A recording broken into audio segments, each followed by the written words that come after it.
Hey, what's up everyone? Welcome back to the very long overdue episode of the Sly Cooper Master Thief Sprints, Tips, Tricks and Skips Part 3. We're finally doing Vicious Voodoo.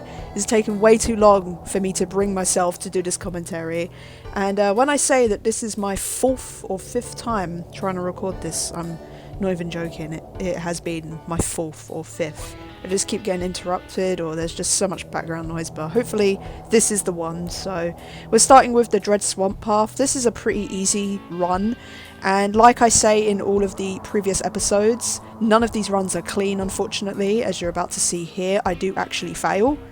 Right here, for some reason, I jumped, I pressed the circle button, but it didn't register, which is a common problem in the Sly games that happens often. So I mean, I was about to say, oh, I hope it gets fixed, but I doubt it will, because the Sly trilogy is like 9 years old, 10 years old, it's 10 years old, so I doubt that Sucker Punch or Sanzaru would go back and fix it. So right here, I'm actually about to show you quite an important skip, which cuts out the last section of the level. So usually you jump on that vine there, but instead I jump back over onto this platform. So taking advantage of the pretty inconsistent level design of Sucker Punch, so that's great, use it to our advantage. And I tried to jump on that rock on the far right there, but I just couldn't latch on, and I didn't want to waste too much time trying to perfect it, so I just snuck around, but I wouldn't misjudge it. I'm sure it is possible to do.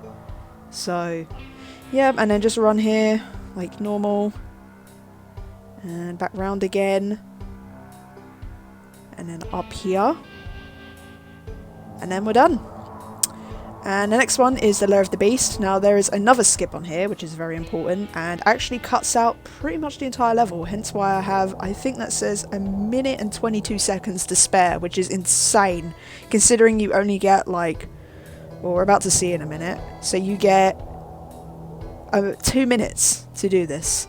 I actually found this skip through watching speedrunners, not actually researching Master Thief Sprints tricks. I just found it by watching a speedrunner, just casually speedrunning the game. And I just thought, wow, that's like the perfect skip to use in a Master Thief Sprint. So you climb up here and you jump on top of this little mask here. And then yet again, using Sucker Punch's poor and inconsistent level design to our advantage. And you just climb over the top here of these levels, just run across these walls.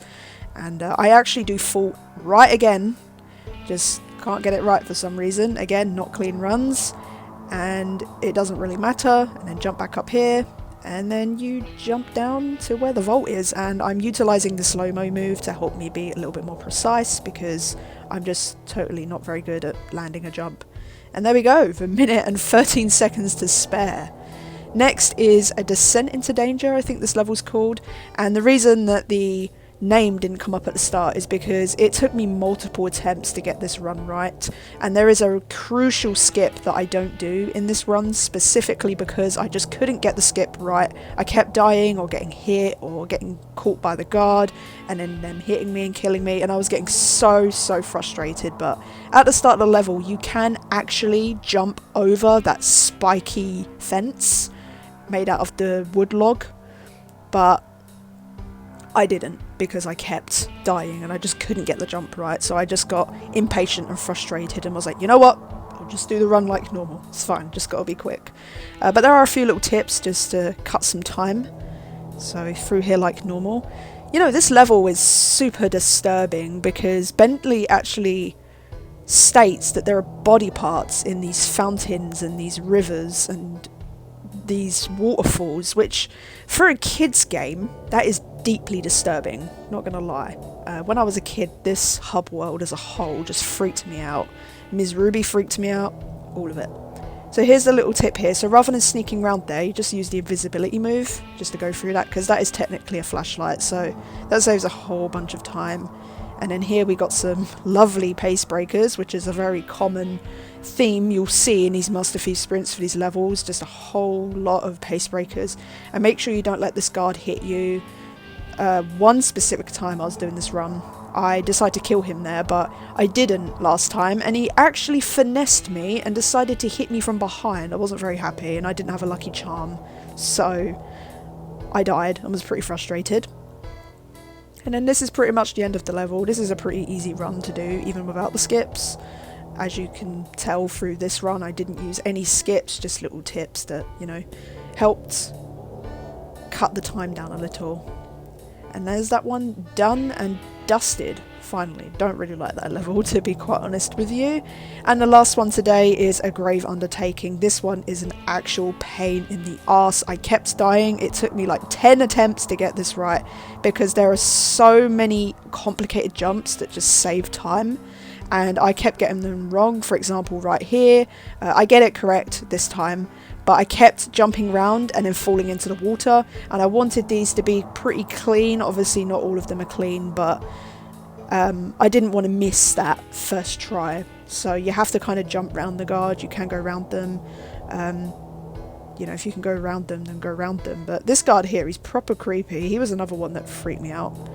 So here's a little tip here, so you can actually, again, use Sucker Punch's poor level design to climb up here, rather than go through, and that cuts out a large section of the level, which is, may I add, a massive, massive pace breaker. I can't actually remember what it's like, but there's a lot of ghosts there, and it just breaks up so much time. But this part specifically, this last section of the level is pretty difficult, because I actually get hit here, and that kept happening, but not having a lucky charm, so I would die and fail the run, and I just kept getting so frustrated. And then right here, I kept dying here, even though I was consistently hitting them with my cane. There was one ghost that would just get through and hit me and kill me, so make sure that doesn't happen to you. So just go through here like normal, and it was always this bit that got me, so I used the slow-mo move just to give me a little bit more time to examine what was going on. And yeah, that's pretty much it for Vicious Voodoo. There's only 4 Master Thief sprints on this hub world, which is surprising, but we're all done. So anyway guys, I hope these helped you. If you did, please do leave the video a like, and if you have any additional advice or tips or tricks or skips, then just post them in the comments down below, just to help anyone. These videos are purely just to help people who are struggling with the Master Thief sprints, because I know that I found them pretty difficult. So yeah, but anyway, thanks for watching guys, stay safe, and I will talk to you soon. Goodbye, and stay sly.